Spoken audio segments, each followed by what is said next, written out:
তো আসসালামু আলাইকুম বন্ধুরা। ইউনূস সরকার পদত্যাগ করেছে। উপদেষ্টা আসিফ নজরুল পালিয়েছে কানাডায়। তো এমন সংবাদ শোনার অপেক্ষায় সবাই। তো আজকে চলুন সবাই শোনা যাক সেই ভিডিওটি, যেটিতে আপনারা দেখতে পারবেন ইউনূসের পতন ঘণ্টা বাজতে চলেছে।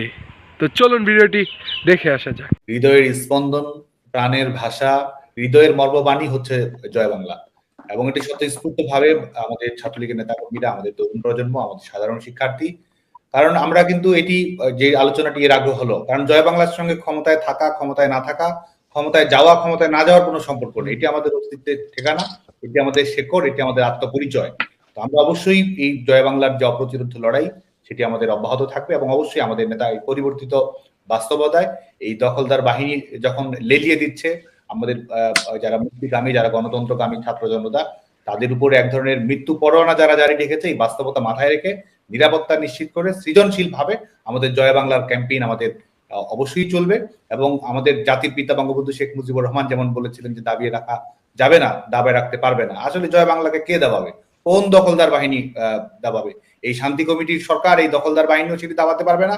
ছাত্র সমাজই সেটির জবাব দেবে, তরুণ প্রজন্ম সেটির জবাব দেবে। এবং যারা মনে করছে যে তারা আজকে 2-3টি লাশ পেলে আমাদেরকে স্তব্ধ করে দেবে, পাকিস্তান বাহিনীও তো ভেবেছিল 25শে মার্চে গণহত্যা চালিয়েছে, তারা বাংলাদেশ স্বপ্ন কবর দিয়েছে। তারা ভেবেছিল 14ই ডিসেম্বর বুদ্ধিজীবীদের হত্যা করেছে, তারা বাংলাদেশ স্বপ্নকে কবর দিয়েছে। 25শে মার্চ 14ই ডিসেম্বর গণহত্যা যারা চালিয়েছে, বাংলার জনগণ প্রতিবাদ প্রতিরোধ অব্যাহত রেখেছিল এবং সেটির মাধ্যমে এই 25শে মার্চের জবাব, 14ই ডিসেম্বরের জবাব কিন্তু 16ই ডিসেম্বর বিজয়ের মাধ্যমে আমরা নিশ্চিত করেছিলাম। তো এখনো এই দখলদার বাহিনীর পরাজয় নিশ্চিত করেই আমরা জয় বাংলার বিজয় আমরা নিশ্চিত করবো বলে আমি বিশ্বাস করি। তো বন্ধুরা, ভিডিওটি কি দেখলেন? ইউনূস সরকারের পতন ঘণ্টা অবশ্যই বাজবে, কারণ ডোনাল্ড ট্রাম্প সম্পূর্ণরূপে আওয়ামী লীগের পক্ষে তার সমর্থন জানিয়ে দিয়েছেন। আর বাংলাদেশে আমেরিকান প্রভাব অত্যন্ত বেশি, কারণ ইউনূস সরকার দাদাও কিন্তু আমেরিকার প্রভাবেই হয়েছিলেন এই দেশের প্রধানমন্ত্রী। তো আপনারা সবাই জানেন এই বিষয়টি। অবশ্যই বিএনপির লোকেরা কখনোই চাইবে না, এবং বর্তমানে আওয়ামী লীগকে কোনো রাজনৈতিক দলই চায় না।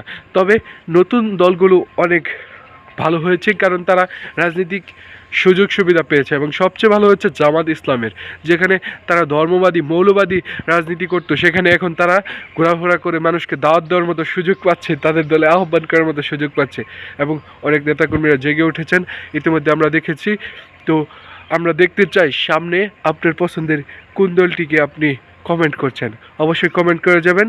ইউনূসের পতন চান কি না, হাসিনা কি ফিরে আসুক কি না, অবশ্যই আপনার কমেন্ট আমি চেয়ে রাখলাম। এবং আপনি কোন দল সাপোর্ট করেন অবশ্যই বলে যাবেন। এবং ভিডিওটি ভালো লাগলে অবশ্যই লাইক করবেন এবং আমাদের সাবস্ক্রাইব করে আমাদের পাশে থাকবেন এমন সুন্দর সুন্দর নিউজ আপডেট পেতে।